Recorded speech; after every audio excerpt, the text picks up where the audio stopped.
अभ्यास का तरीका 21/6/31 फतेहगढ़। सुबह घूमकर वापस आए, अब फिर सत्संग कराने लगे। फिर मुझको हुक्म हुआ यंग इंडिया पढ़ो, लेकिन उसके साथ साथ कठोपनिषद ले गया था, उसे पढ़ने लगा।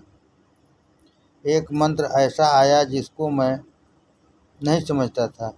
आप उसकी तशरीह करने लगे। सभी बातें इस भीतर के अभ्यास से साफ हो जाती है। अभ्यास का तरीका यही है कि सिद्धासन में बैठकर दिल की आँख हृदय पर लगाकर यही ख्याल करना है कि हे परमात्मा, तेरी जात के सिवा कुछ नहीं है। न यह दुनिया है, न मैं, न जिस्म, बस सिर्फ तू है। इस ख्याल में महव हो जाना। यह अभ्यास करने से सब राज प्रकट होने लगते हैं। सभी उपनिषद इसी अभ्यास के सहारे पढ़ने चाहिए। सभी उपनिषद इसी अभ्यास के सहारे पढ़ना चाहिए। ईशोपनिषद का यही सार है। अपने ख्याल से दोहरेपन को हटाओ।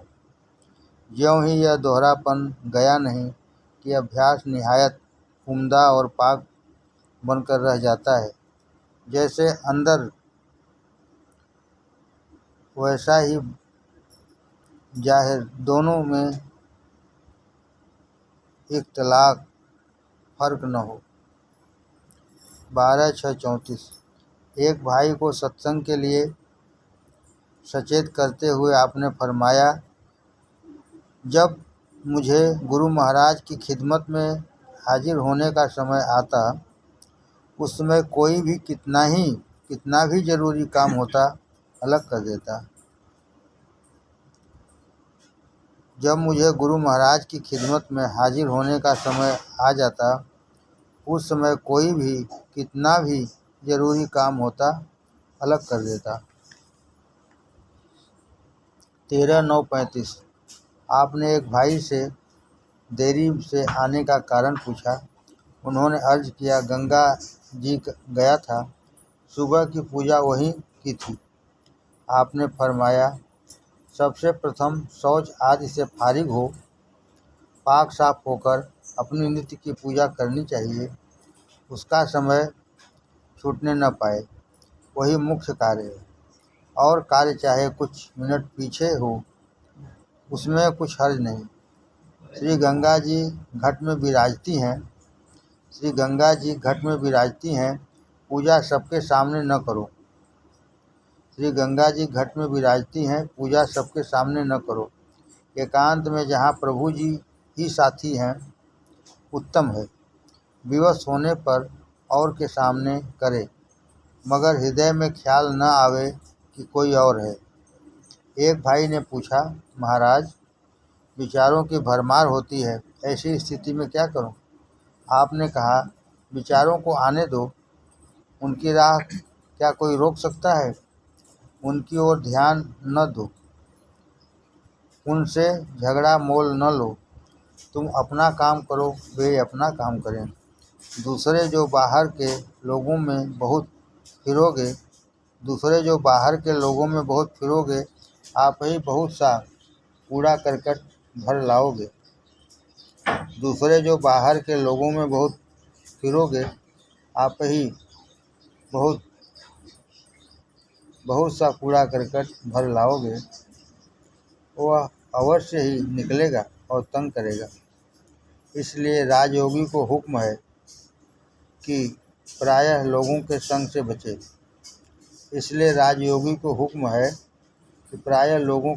बचे। भाई जी ने फिर पूछा, महाराज जी, यह कैसे हो? दुनिया में रहकर सबसे मिलना जुलना ही पड़ता है। आपने फरमाया, बेशक मिलो जुलो।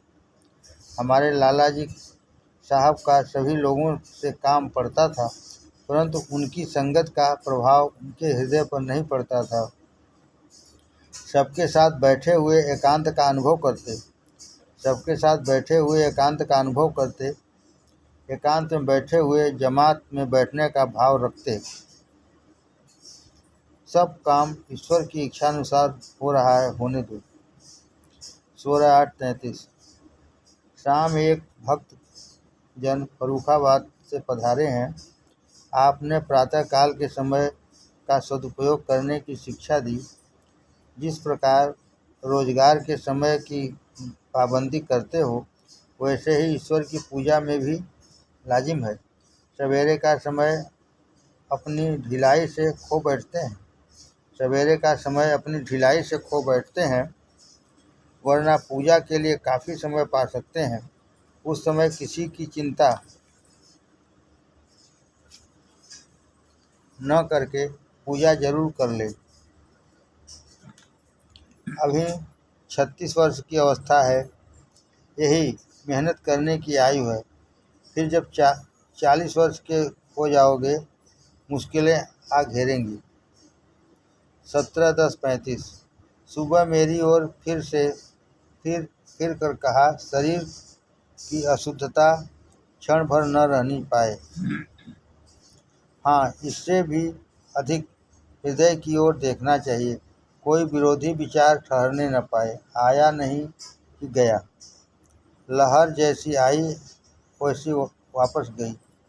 कायर पुरुष उसको हृदय में स्थान देते हैं। 22/6/31। फतेहगढ़ में जनाब लालाजी साहब के साथ आपने चंद वसूल सत्संग के समझाए। जब सत्संग में जावे वहाँ और कोई चीज़ न पढ़े। जब सत्संग में जावे वहाँ और कोई चीज़ न पढ़े। लोग अखबार और दीगर किताब पढ़ने लगते हैं, या मन में बहुत सी दीगर बातें सोचने लगते हैं। सिगरेट और तंबाकू पीते हैं, रिहा करते हैं, गुरु के बिछौने को पैर से छूते हैं, वह आवाज़ बुलंद करके कोई बात कहते हैं। यह सब बातें निहायत बेअदबी की हैं। सत्संग में बाअदब दिल को एकाग्र करके गुरुदेव जी के सामने बैठना चाहिए। दीनता के साथ हृदय की खिड़कियाँ खोल दें कि उसमें राम नाम समाए। 2:7-38। बड़े भैया ने कहा कि पूजा के पहले क्या क्या बातें करना जरूरी है। पूजा के लिए बैठते ही दिल में हुजूरी का भाव जागृत हो। जैसे कोई जब बादशाह के पास जाता है तो फाटक पर पहुंचते ही उसकी बाह्य वृत्तियाँ गायब हो जाती हैं और बहुत अधीनता के साथ दरबार में हाजिर होता है। इससे कहीं अधिक ईश्वर के सामने, जो सारे संसार का मालिक है, उपस्थित होते समय चित्त की हालत होनी चाहिए।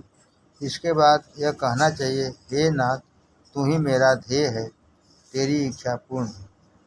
हे नाथ, तू ही मेरा ध्येय है, तेरी इच्छा पूर्ण हो। तुझे छोड़ मैं और कुछ न चाहूँ। यह बातें मानिए। यह उपासना के नियम हैं, जिनके बिना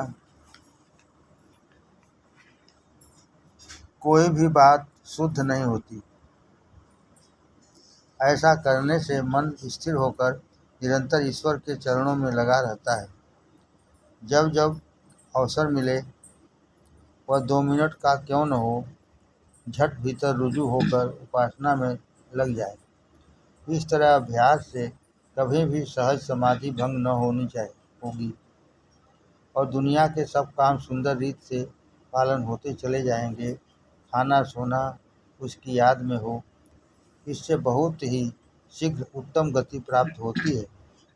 सोना खाना उसकी याद में हो, इससे बहुत ही शीघ्र उत्तम गति प्राप्त होती है। साधक को तन मन से ऐसी दशा बनाने की चेष्टा करनी चाहिए। 14:7-35। जो भक्तजन ब्रह्म मुहूर्त में उठते हैं और ईश्वर की याद करते हैं, उनसे शैतान की ताकत घट जाती है। जो भक्तजन ब्रह्म मुहूर्त में उठते हैं और ईश्वर की याद करते हैं, उनसे शैतान की ताकत घट जाती है। जो भक्तजन ब्रह्म मुहूर्त में उठते, ईश्वर की याद स्वयं करते और उच्च स्वर से हरि नाम गाते हैं, शैतान की ताकत और भी घटा देते हैं। जो भक्तजन ऐसा करने के बाद दूसरों को चेतावनी भी देते हैं, उससे शैतान की ताकत और भी घट जाती है। जो भक्तजन यह सब करते हुए अपने पूजन के आसन पर 9 बजे तक बैठे रहते हैं, उनसे शैतान का बल सबसे अधिक घट जाता है। जो भी उनके सामने से होकर निकलता है, ऐसा निर्मल हो जाता है मानो वो भी माँ के पेट से निकला है। 5-9-35 पूजा के पीछे चंद मिनट बैठे रहना उचित है। पूजा के पीछे चंद मिनट बैठे रहना उचित है। इसके विषय में आपने फरमाया, पूजा में जो मूसलाधार वर्षा के समान आत्मधार उतरती है, आई और गई, बिरले ठौर ठहरती है। जब पूजा समाप्त हो चुकती है, मंद मंद धार जो उठती है, उससे सच्ची आत्मिक उन्नति होती है। वह जम जाती है और स्थिर रहती है। इससे आत्मिक पोषण होता है। 13-7-35 आपने 3 प्रकार के स्नान, भोजन और भजन समझाए। 2:15 और 3:45 के बीच देव स्नान, देव भजन और देव भोजन। आपने 3 प्रकार के स्नान, भोजन और भजन समझाए। 2:15 और 3:45 बजे के बीच देव स्नान, देव भजन और देव भोजन। 4 और 7:15 के बीच मनुष्य स्नान, मनुष्य भजन और मनुष्य भोजन। 4 और 7:15 के बीच मनुष्य स्नान, मनुष्य भजन और मनुष्य भोजन। 10:30 के पीछे असुर स्नान, असुर भजन और असुर भोजन। 10:30 के पीछे असुर स्नान, असुर भजन और असुर भोजन।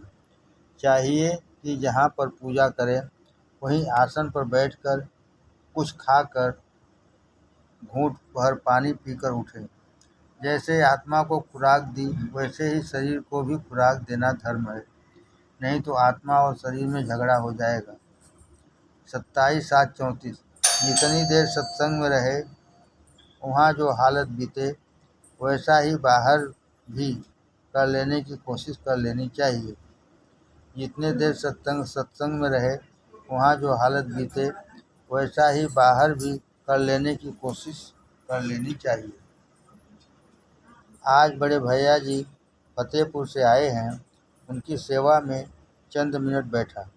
आपने फरमाया, याद खुदा उसी की कुर्बत है, याद खुदा उसी की कुर्बत है। हालत और कैफियत जो वाक़ई हो उसकी नियामत है, लिहाजा बिला किसी गरज के हर घड़ी याद में सांस आवे, लिहाजा बिला किसी गरज के हर घड़ी याद में सांस जावे। 27-6-36 आप सेठ जी को सुबह भजन करने की एक बात समझा रहे थे। बिस्तर पर से उठने के चंद मिनट पेशतर मुहासिबा हिसाब नक्श करना लाजिम है। पहले बुरे बुरे ख्यालात व काम जो सर्जद हुए हों, उन्हें याद करके हृदय के मुकाम पर अग्नि में जलावे। फिर अपने काम और ख्यालात को भी जलाए, फिर ताला लगा दे, वहाँ किसी का गुजर न हो सके। कुंजी भी गुरु महाराज को सुपुर्द कर दे। रोज़ाना हिसाब करना वाजिब है, वरना पीछे बहुत झगड़ा पड़ जाता है। कभी कभी बुजुर्ग लोग सब हिसाब मांगते हैं, अगर हिसाब दुरुस्त नहीं तो मुश्किल पड़ जाती है। हर रोज़ हिसाब साफ और बेबाक रखे। आपने फरमाया, अभ्यास का सर्वोत्तम समय संध्या काल है। आपने फरमाया, अभ्यास का सर्वोत्तम समय संध्या काल है। सुबह व शाम मन को फुसलाकर उसे बस में करने का यत्न करें, जबरदस्ती से धोखा उठाना पड़ता है। पतन के कारण। 7-7-34 शाम आपने प्रसंग आने पर समझाया, कि साधक जन भ्रष्ट कैसे होते हैं। पहले तो जब कोई यह समझने लगता है कि हमने तो जो अब गुरु पा लिया है, निश्चिंत होकर बैठ रहे और समझे कि मुझे कुछ करना धरना थोड़ो ही है। सब पाप पुण्य गुरुदेव के जिम्मे है, यह समझना महान भ्रम है। पूज्य श्री लाला जी फरमाते हैं, जिसने गुरु किया उसने अपने आप को जीते जी गारे में गाड़ा। पूज्य श्री लाला जी फरमाते हैं, जिसने गुरु किया उसने अपने आप को जीते जी गारे में गाड़ा। शांत होकर बैठ रहने से सबसे बड़ा भय है। नित्य कुरेद बनी रहे। कब दर्शन होंगे। मुमुक्षुता या तीव्र उत्कंठा इस मार्ग में अति आवश्यक है। दूसरे उन लोगों के जो गुरुदेव से दूर हो जाते हैं गिरने का भय है। जो समय मिलने पर भी उसकी कद्र नहीं करता, समय से हाथ धो बैठता है। हाँ, जो दुनिया के जरूरी कर्तव्यों में इस कदर उलझ गया है कि फुर्सत नहीं पाता और दिल से तड़पता रहता है कि क्षण ही भर को दर्शन मिल जाए, वह दर्शन का फल पाता है, भ्रष्ट नहीं होता। इंद्र देवता जब किसी को ब्रह्म विद्या की ओर अग्रसर देखते हैं तो विघ्न उपस्थित करते हैं, काम शक्ति प्रबल करके उसे नष्ट करने की चेष्टा करते हैं। 18/5/38 आपने कहा, तरुवर फले न आपको, नदी न पीवे नीर, पर मारत के कारणे संतन धरा शरीर। खतरे 4 होते हैं, खतरा मलकती, खतरा नफसानी, खतरा रहमानी, खतरा शैतानी। यदि कभी ऐसा भाव उठे कि राम नाम लें और उसकी अवहेलना की तो फिर वह दैवी भाव नहीं उठेगा। यदि कभी ऐसा भाव उठे कि राम नाम लें और उसकी अवहेलना की तो फिर वह दैवी भाव नहीं उठेगा। प्राणी को सचेत रहना चाहिए। जब अपना आपा मिट जाता है तब दूसरों को तालीम देने की इजाज़त दी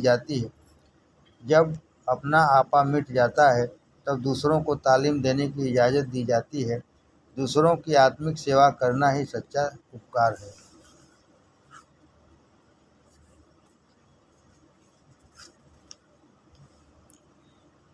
1-1-35 पूजा के बाद आपने फरमाया, जब कोई प्राणी ठीक मार्ग पर नहीं चलता तो उसे चिताने के लिए पहली चीज़ बीमारी है।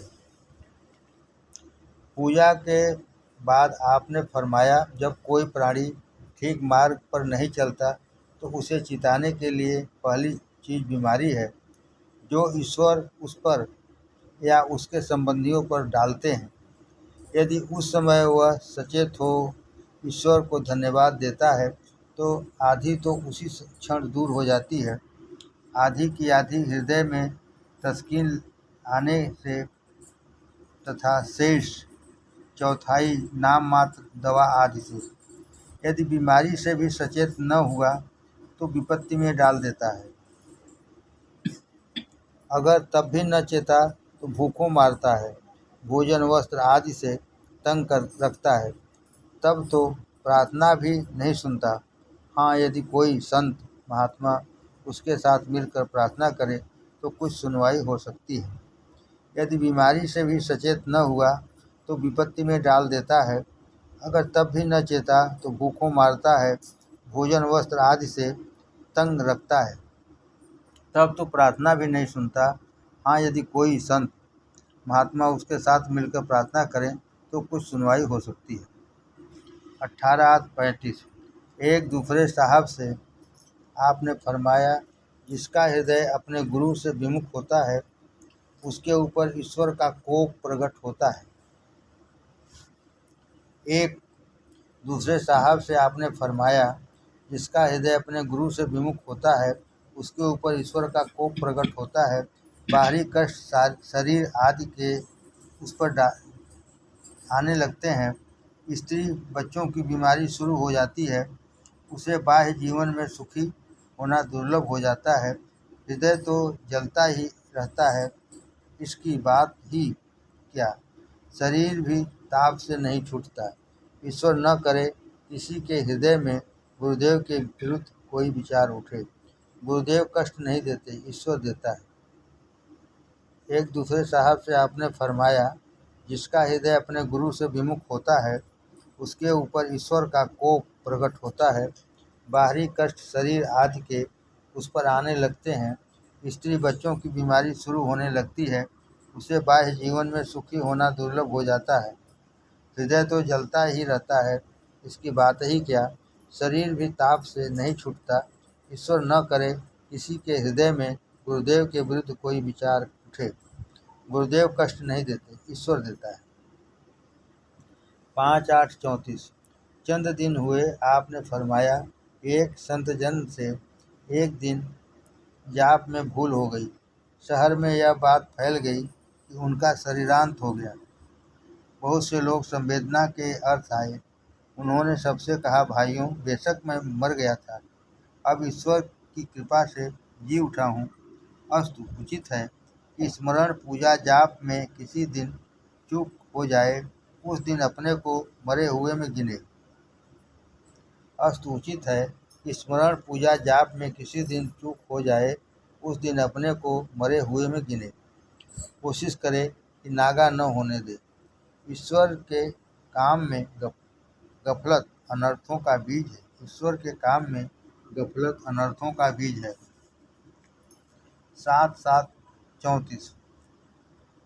सावधानी से चित्त को पाक साफ रखे, नहीं तो उसमें ईश्वर का प्रेम उदय होना असंभव हो जाएगा। सावधानी से चित्त को पाक साफ रखे, नहीं तो उसमें ईश्वर का प्रेम उदय होना असंभव हो जाएगा।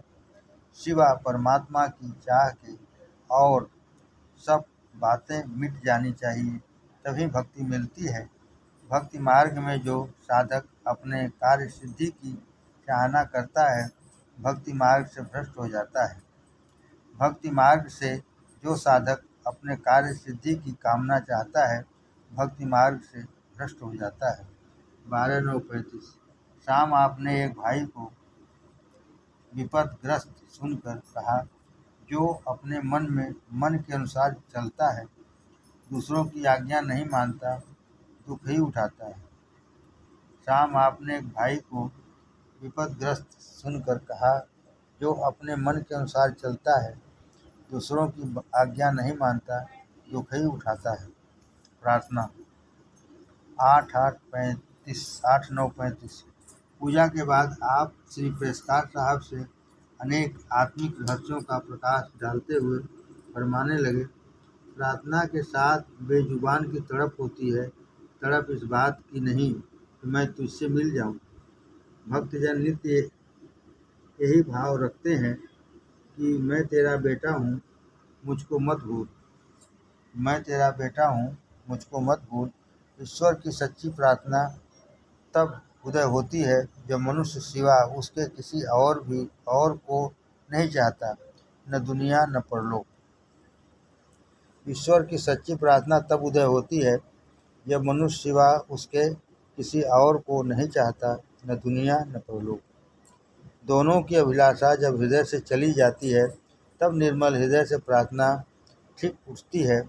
चाह केवल ईश्वर की, किसी और की तलब नहीं रहती। 9/9/35। आज आपको बाहर आने में कुछ देर हुई, परंतु पूजा के स्थान में निरंतर आत्मधार आ रही थी। बैठे हुए भक्त जनों के अनुभव की बात है। माता पिता गुरु से कोई ऋण नहीं हो सकता। गुरुदेव तो आत्मिक जीवन प्रदान करते हैं, जो अनंत काल तक के लिए होता है। आज सुबह वचन सुधाधार नहीं थी, आंतरिक धार थी, जिसने आत्मा और मन को तृप्त किया। 28/5/38। आज बड़े भैया ने पूजा कराई। ध्यान उचटने का समय आए नहीं कि नम्रतापूर्वक उनके चरणों में अपने को गिरा हुआ देखे। हे इस सब कुछ आपके ही अर्थ करता हूँ, मुझे अपने से अलग न कीजिए। आप अपनी शरण में रखिए, कभी दूर न कीजिए। चचा जी ने आज फरमाया, जब तक आत्म साक्षात्कार न हो जाए कोई भी ग्रंथ न देखे। चचा जी ने आज फरमाया, जब तक आत्म साक्षात्कार न हो जाए कोई भी ग्रंथ न देखे, नहीं तो नकली हालत आएगी। उसे मिटाने में गुरुदेव को बहुत कष्ट करना पड़ता है। 22/7/37 शरमद गमे इश्क बुल हविस रान देहंद सोजे समा परवाना मगस रान देहंद। संत सरमद कहते हैं कि प्रेम की ज्वाला कभी संसारी वासनाओं से भरे हुए प्राणी के हृदय में नहीं आती। संत सरमद कहते हैं कि प्रेम की ज्वाला कभी संसारी वासनाओं से भरे हुए प्राणी के हृदय में नहीं आती। मक्खी कभी पतंगे के समान दीपक की लौ में भस्म नहीं होती। आपने आज शम्स दरवेश की कथा सुनाई। कुम व इज़्निल्लाह, उठ अल्लाह के हुक्म से। इस प्रकार कहने से जब मुर्दा न उठा तो कहा, कुम व इज़्नी, उठ मेरे हुक्म से। इससे उठ बैठा, क्योंकि वे इस हालत में थे जहाँ दुई नहीं थी। 25/7/35 आपने आज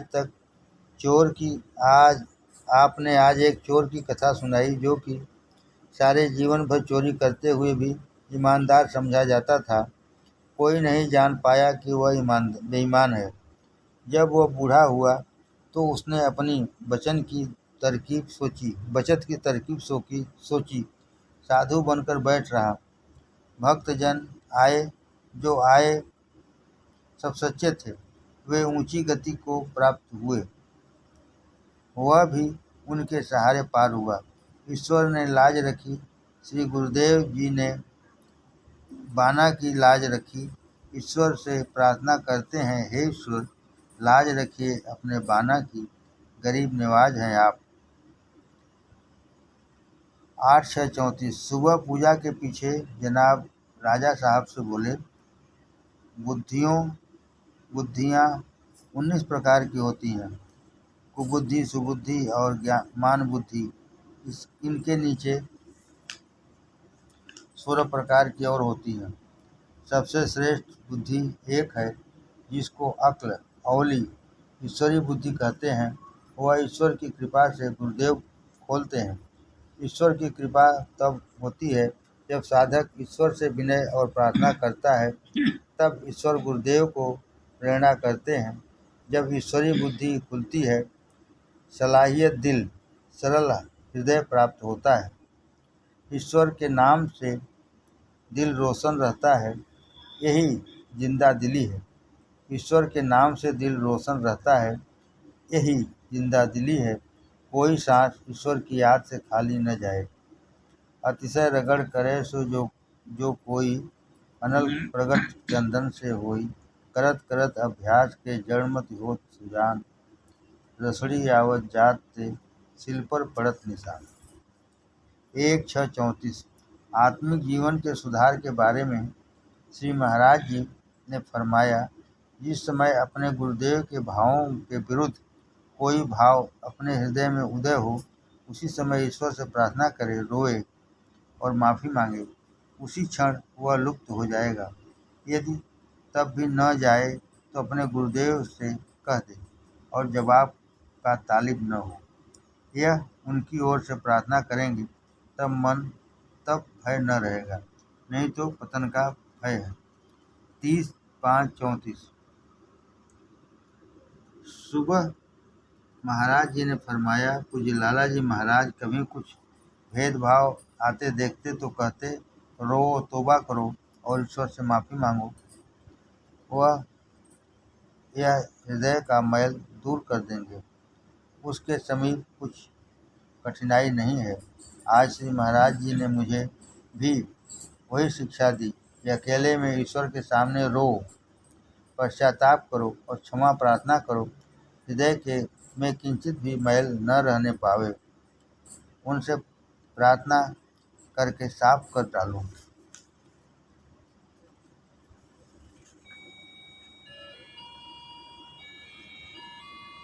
अंतर